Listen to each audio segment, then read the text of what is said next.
Capítulo 9. Causa de la génesis de la luna. Y así es como Belcebú comenzó su relato. Una vez que llegamos al planeta Marte, donde se nos había destinado vivir, comenzamos a establecernos lentamente. Nos hallábamos todavía completamente absorbidos por la compleja organización de todo lo exteriormente necesario para una existencia más o menos tolerable en medio de aquella naturaleza absolutamente extraña para nosotros. Cuando, uno de los días de mayor actividad, todo el planeta Marte fue sacudido por un violento temblor,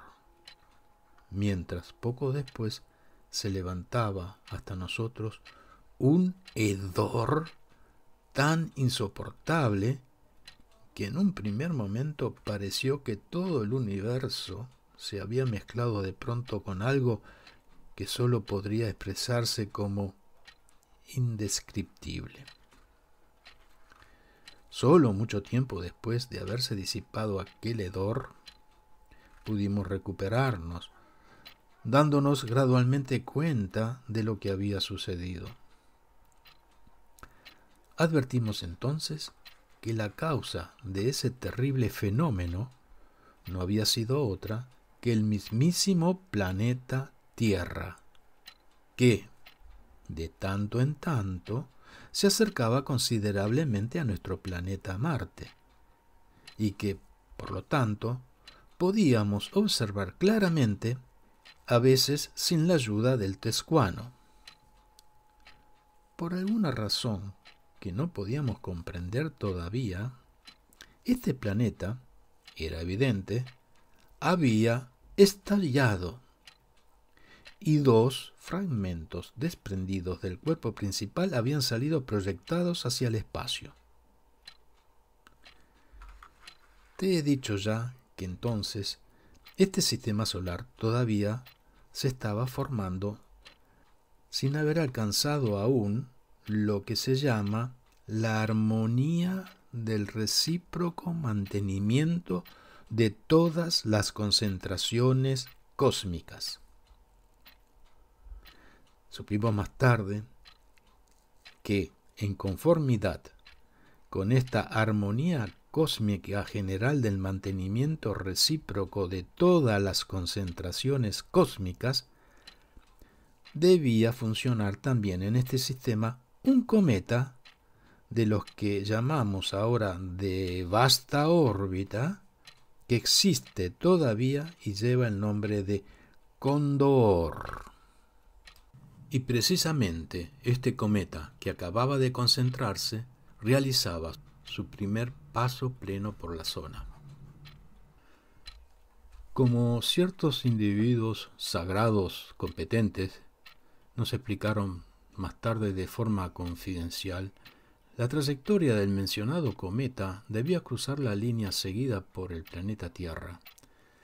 Pero a consecuencia de ciertos cálculos erróneos de un individuo sagrado encargado de las cuestiones de la creación del mundo y del mantenimiento del mundo, los tiempos de transposición de estas dos concentraciones por el punto de intersección de sus respectivas trayectorias coincidieron, y debido a este error, el planeta Tierra y el cometa Cóndor chocaron con tal violencia que a raíz de ese impacto, como ya te dije, se desprendieron del planeta Tierra dos grandes fragmentos que salieron proyectados hacia el espacio. Este choque entrañó tan serias consecuencias debido a que, merced al reciente nacimiento de este planeta, la atmósfera, que en otro caso podría haber servido de amortiguador, no se había formado todavía completamente. Como es natural, nuestra eternidad fue informado inmediatamente de este desastre cósmico. Como consecuencia directa de este informe, se envió una comisión completa compuesta por ángeles y arcángeles especialistas en la creación de mundos y en el mantenimiento de mundos, bajo la dirección del altísimo arcángel Sakaki, a este sistema solar de Ors desde el sagrado absoluto solar. La altísima comisión vino a nuestro planeta Marte, puesto que era el más próximo al planeta Tierra, instalando allí la sede central de sus investigaciones. Los sagrados miembros de la altísima comisión nos tranquilizaron inmediatamente, informándonos que no había peligro alguno en posteriores catástrofes en gran escala. Y el archi-ingeniero arcángel Algamatant tuvo la bondad de explicarnos personalmente que lo más probable era que hubiese sucedido lo siguiente. Los fragmentos desprendidos del planeta Tierra habrían perdido el impulso impartido por el choque antes de haber alcanzado el límite de aquella parte del espacio correspondiente a la esfera de este planeta y, en consecuencia, de acuerdo con la ley de la caída, estos fragmentos habrían empezado a caer hacia su cuerpo fundamental. Pero no podían caer sobre el cuerpo fundamental, debido a que en el ínterin habían entrado bajo el dominio de la ley cósmica conocida con el nombre de alcance, a cuya influencia estaban totalmente sujetos. Por consiguiente, describían ahora órbitas elípticas regulares alrededor del cuerpo fundamental, exactamente del mismo modo en que este cuerpo fundamental, es decir, la Tierra, describía y sigue describiendo todavía su órbita elíptica alrededor del Sol Ors. Y así continuará siempre, a menos que una nueva e imprevista catástrofe en gran escala lo desvíe en un sentido u otro. Gloria a la casualidad, concluyó su pantemesurabilidad. La armonía del movimiento del sistema general no fue destruida por este percance y así pudo restablecerse rápidamente una pacífica existencia entre todos los planetas del sistema Ors. Sin embargo, querido mío, una vez que esta altísima comisión hubo calculado todos los hechos disponibles y también todo lo que podía acontecer de ahí en adelante, llegó a la conclusión de que si bien los fragmentos desprendidos del planeta Tierra podían mantenerse durante cierto tiempo en las mismas posiciones que ocupaban, podían, en razón de ciertos desplazamientos tastartonarianos sospechados por la comisión, abandonar en el futuro aquellas posiciones y ocasionar una larga serie de calamidades tanto en el sistema Ors como en los demás sistemas solares vecinos. Por ello, la Altísima Comisión decidió tomar ciertas medidas a fin de evitar tal posibilidad, y resolvieron así que la mejor medida en aquel caso sería hacer que el cuerpo fundamental, es decir, el planeta Tierra, enviara de forma constante a los fragmentos que de él se habían separado, para mantenerlos en su posición, las sagradas vibraciones conocidas con el nombre de Azkokin.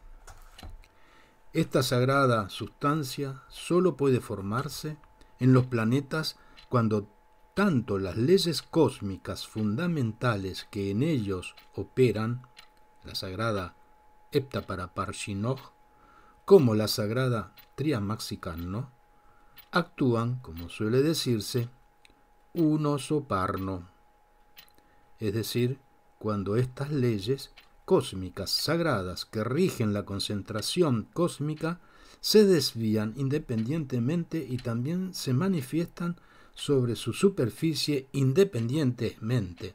pero claro está, independientemente solo hasta ciertos límites.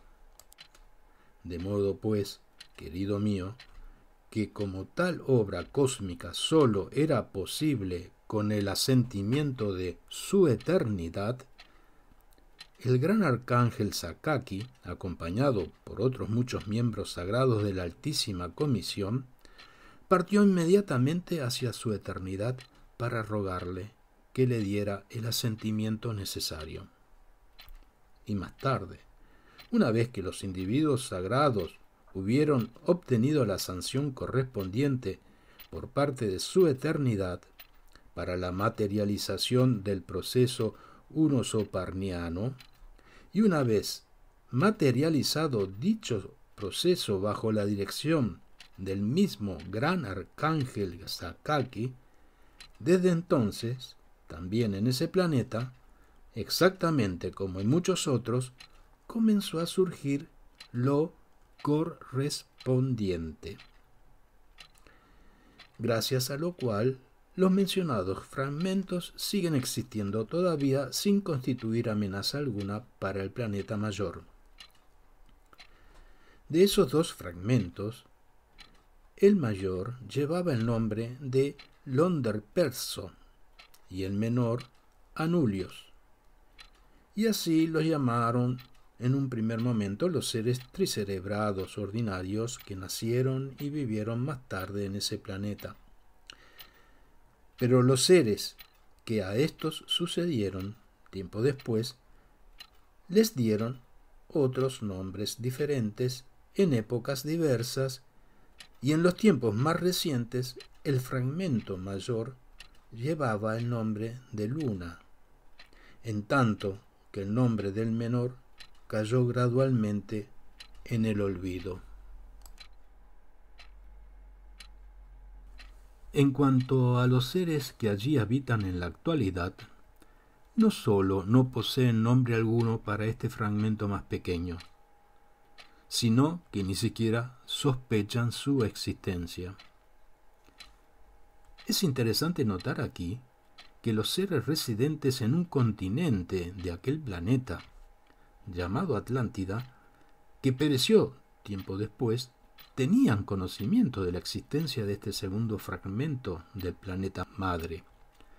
dándole también el nombre de Anulios. Pero los seres que habitaron tiempo después en el mismo continente, en quienes había comenzado a cristalizarse los resultados de las consecuencias de las propiedades de aquel órgano llamado Kundabuffer, acerca del cual, según parece ahora, tendré que explayarme todavía con más detalle, empezando a formar parte de sus presencias comunes. También lo llamaron Kimespai, lo cual significaba para ellos nunca te deja dormir en paz. Los seres tricerebrados contemporáneos que habitan la superficie de este planeta peculiar ignoran la existencia de aquel primer fragmento de su planeta, debido principalmente a que su tamaño relativamente pequeño y la gran distancia a que se encuentra lo hacen completamente invisible a la vista, y también debido a que ninguna abuelita le dijo nunca que había una vez un pequeño satélite de su planeta y que los hombres conocían y llamaban, etcétera, etcétera. Y en caso de que cualquiera de ellos acertara a verlo por casualidad, mediante el uso de ese pueril juguete que llaman telescopio, seguramente habría de pasarlo por alto, confundiéndolo simplemente con un aerolito grande. Probablemente nunca vuelvan ya a ver este fragmento los seres contemporáneos, puesto que ya se han acostumbrado completamente a ver solo lo irreal. De hecho, en los últimos siglos, estos seres se han mecanizado de forma verdaderamente artística, acostumbrándose a no ver nada real. Así pues, querido nieto, debido a todo lo que dije antes, nacieron en un principio en este planeta Tierra, tal como debían, los seres que se llaman símiles del todo, o como también se les denomina, microcosmos, y además, originadas en estos microcosmos, se formaron las vegetaciones que reciben el nombre de oduristenianas y polormedécticas. Más aún, como siempre ocurre, de esos mismos microcosmos empezaron también a agruparse diversas formas de lo que se llaman tetartocosmos de los 3 sistemas cerebrales. Entre estos últimos surgieron, en primer término, aquellos bípedos tetartocosmos a quienes llamaste hace un rato zánganos. Acerca de cómo y por qué surgen en los planetas durante la transición de las leyes sagradas fundamentales hacia la unosparnia, los símiles del todo, así como acerca de los factores que contribuyen a la formación de uno u otro de los llamados sistemas de cerebros esserales y de todas las leyes relativas a la creación del mantenimiento del mundo, he de hablarte más adelante en una ocasión oportuna. Mientras tanto, sabrás que estos seres tricerebrados nacidos en el planeta Tierra que tanto te interesan, tuvieron en sí mismos, en el principio de las cosas, iguales posibilidades para el perfeccionamiento de las funciones necesarias para la adquisición de la razón de ser que todas las demás formas de tetartocosmos existentes en todo el universo. Pero más tarde, precisamente en la época en que ellos también, al igual que en otros planetas semejantes de nuestro gran universo, empezaban gradualmente a espiritualizarse mediante lo que se llama instinto del ser, precisamente entonces, por desgracia para ellos, sufrieron un infortunio que no había sido previsto desde lo alto y que les acarrió serias calamidades.